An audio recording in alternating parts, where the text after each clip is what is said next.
Friends, मैं पायल स्वागत करती हूँ आपके अपने चैनल संस्कार फॉरएवर में।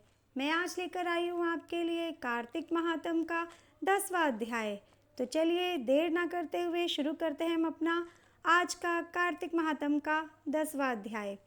राजा पृथु ने कहा, हे देवर्षि, आपको नमस्कार है। अब कृपा कर आप यह कहिए कि जिस समय भगवान शंकर ने माथे का तेज क्षीर सागर में डाल दिया उस समय क्या हुआ। नारद जी ने कहा, हे राजन, जब शंकर जी ने तेज क्षीर सागर में डाल दिया तो वह शीघ्र ही बालक होकर गंगा सागर के संगम पर बैठकर संसार को भय देने वाला रुदन करने लगा।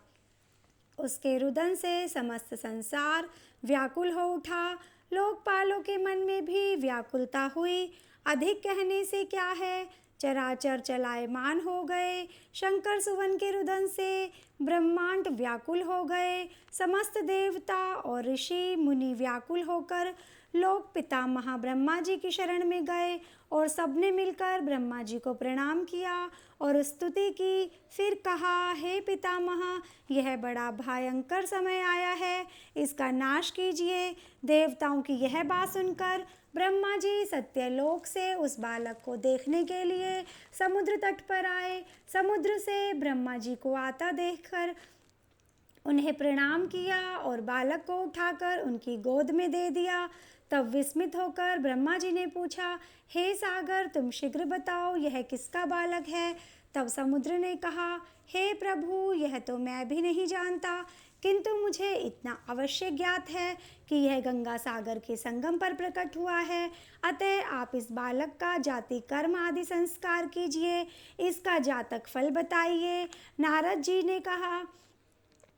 जी कहते हैं कि इधर तो सागर ब्रह्मा जी से ऐसे कह रहा था, उधर सागर पुत्र भी ब्रह्मा जी के गले में हाथ डालकर बार बार उनको आकर्षण कर रहा था। अब तो उसने ब्रह्मा जी का गला जोर से पकड़ लिया कि वे पीड़ित हो नेत्रों से आंसू डालने लगे। किसी प्रकार उन्होंने अपने दोनों हाथों से जोर लगाकर गला छुड़ाया और सागर से कहा, सुनो, मैं तुम्हारे पुत्र का जातक फल कहता हूँ। मेरी आँखों से जो जल निकलता है, इस कारण इसका नाम जलंधर होगा। यह पैदा होने के कारण ही तरुण हो गया था।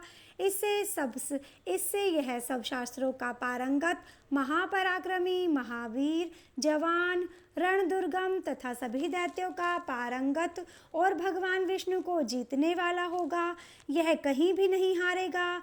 एक भगवान शंकर को छोड़कर सबसे आवस्थ होगा।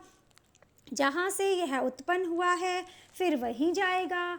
इसकी पत्नी बड़ी पतिव्रता, सौभाग्यशाली, सर्वांग सुंदरी, परम मनोहर, मृदुभाषिणी तथा शील की सागर होगी। नारद जी ने कहा, हे राजन, सागर से यह कहकर ब्रह्मा जी ने शुक्राचार्य को बुलाकर बालक का राज्याभिषेक कराया। फिर अंतर्ध्यान हो गए। अब तो उस बालक को देख सागर बहुत प्रसन्न हुआ और कितने ही उपाय से उसका पालन करके उसे बड़ा किया। फिर कालनेम नामक असुर को बुलाकर उसकी वृंदा नाम की पुत्री से उसका विवाह करा दिया।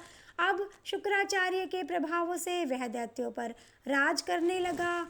इस प्रकार हमारा कार्तिक महात्म का 10वां अध्याय पूर्ण होता है। फ्रेंड्स, अगर आपको मेरी वीडियो पसंद आई हो तो आप प्लीज़ मेरे चैनल को सब्सक्राइब कीजिए, वीडियो को ज़्यादा से ज़्यादा शेयर कीजिए, लाइक कीजिए, कमेंट बॉक्स में जय श्री कृष्णा लिखना ना भूलिए, क्योंकि संस्कार अपनाना रखेंगे जारी, रीति रिवाजों की अब है बारी। ऑन संस्कार फॉरएवर चैनल। जय श्री कृष्णा। राधे राधे।